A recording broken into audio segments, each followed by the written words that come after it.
મારું નામ ગોવિંદભાઈ સકપરિયા, રીબડા ગામ.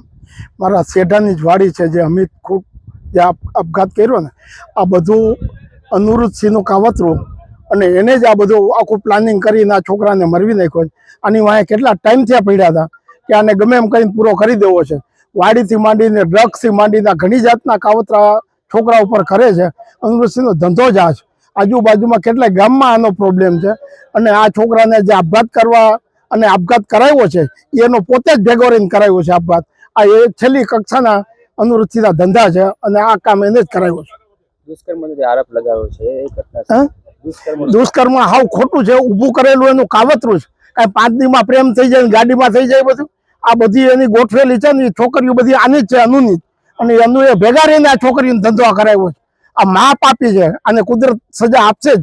આ છોકરો નિર્દોષ છે, એનો કોઈ વાંક જ નથી.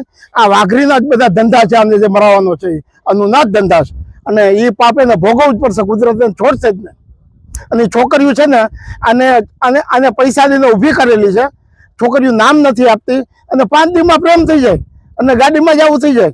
આ બધું ખરેખર આનું ઊભું કરેલું છે ને, એને ભોગવવું જ પડે. આ ગામમાં રહેવું હોય ને તો હવે એનો પાપનો બદલો એને ભોગવવો જ પડશે.